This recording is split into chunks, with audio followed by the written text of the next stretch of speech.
ఇప్పుడున్న దానిలో కొన్ని బూతుల పదాలు కూడా వినపడినాయి అని చెప్పేసి కామెంట్లు వినపడుతున్నాయి. కానీ ఉన్న పేరుని చెడగొట్టుకోవడానికి తప్ప ఎందుకు పాడాడు నాయన అన్న ఫీలింగ్ అయితే కలిగిందమ్మా స్టేజ్ మీద పాట పాడటం వల్ల. అది ఇంకా ప్రభాకర్ గారు ఎన్నో సంవత్సరాల నుంచి ఇండస్ట్రీలో ఉన్నారు. బట్ ఇప్పటి వరకు ఆయనకి ఎలాంటి బ్యాడ్ నేమ్ కూడా రాంది. తన కొడుకు మొన్నగాక నేను వచ్చాడు ఇండస్ట్రీకి, బట్ వచ్చి ఒక రిలీఫ్ అనేది ఇచ్చాడమ్మా, ఒక రిలీఫ్ అనేది ఇచ్చాడు ఆయనకి. చిన్నప్పటి నుంచి విధానం అనేది చాలా చూసాము. వాళ్ళ అబ్బాయికి ఇచ్చిన విధానం అనేది చాలా ఫ్రీగా మాట్లాడతాం. కానీ ఎక్కడ ప్రోగ్రామ్స్ దగ్గర కూడా కొన్ని ప్రోగ్రామ్స్ దగ్గర ఆయన పక్కన కూర్చోబెట్టుకోవడం కానీ చాలా చూసాం. కానీ ఈ రోజు ఆయన పరంగా అనకూడదు, ఇక మనం కామన్ గా మాట్లాడాలి కాబట్టి చెబుతున్నాం. ఏంటంటే కింద కామెంట్లు చూస్తుంటే మరీ బ్యాడ్ అనిపిస్తుంది. మరి ఆయన కామెంట్లు చూశాడో లేదో తెలియదు. కొద్దిగా రెస్పాన్స్ అయ్యి ఏదో ఒక మాట అయితే బయటకు వచ్చి చెబితే బాగుంటుంది అన్న ఫీలింగ్ కలిగిందమ్మా.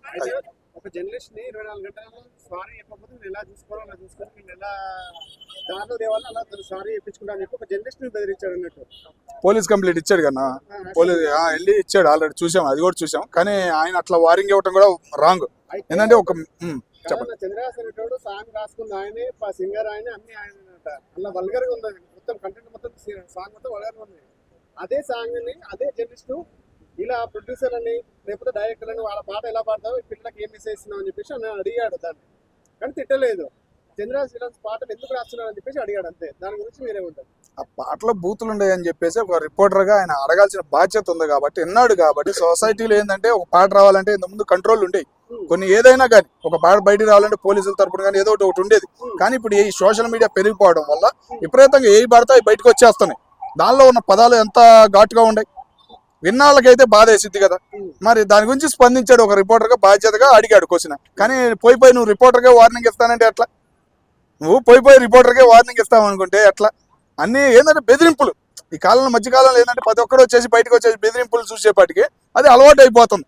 సోషల్ మీడియాలో చూసే ఇలా చెడిపోతున్నారు అన్న ఫీలింగ్ కలుగుతుంది. పెద్ద లేదు చిన్న లేదు, డైలాగులు వదిలేయటమే, సినిమా అనుకుంటున్నారో ఏందో అర్థం కావట్లా. అది ఇలాంటి ప్రమోషన్స్ కోసమే చేసి కావాలని స్టంట్స్ చేస్తున్నారని చెప్పేసి అంటున్నారు. కానీ ఆయన మాట్లాడిన మాట అట్లా లేదు కదా. 24 గంటలంటే ఆయన మన గుంటూరు ఎంపీ చంద్రశేఖర్ గారి డైలాగ్ విని ఉంటాడేమో అనుకుంటున్నా నేను.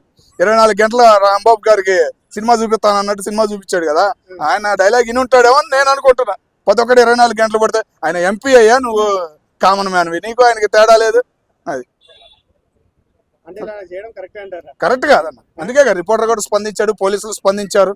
ఓకేనా, పోలీసులు కూడా మాట్లాడారు కదా, స్పందించారు, తగిన చర్యలు తీసుకుంటారు. నువ్వేం చేస్తావు అనేది చూద్దాం అనే లెక్కనే మాట్లాడారు కదా. అయితే ట్విన్స్ మాత్రం ఎవరు ఎక్స్పెక్ట్ చేయలేదు, చాలా బాగా అనిపించింది. సో మనసింగ వరప్రసాద్ కూడా 300 కోట్లు కొట్టడం కాకుండా 400 క్లబ్ లో చేరిపోతుంది. కాబట్టి ఇదంతా ఒక పెద్ద రికార్డ్ అని చెప్పి చాలా హ్యాపీ ఫీల్ అవుతున్నా ఒక మెగా ఫ్యాన్ గా. సో ఈ సంవత్సరం అంతా ఇట్టనే కలకాలం ఇట్టనే మంచిగా సాగాలని మనస్ఫూర్తిగా కోరుకుంటున్నాను.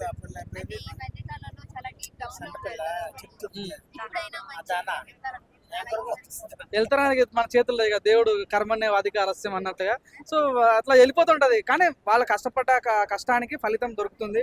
చాలా బాగా అనిపించింది. సో ప్రతి సినిమా ఇటు మీద ఇటు రావడం జరుగుతుంది. కాబట్టి ఇట్లానే ముందుకు వెళ్ళాలి, మన సక్సెస్ పొందాలి.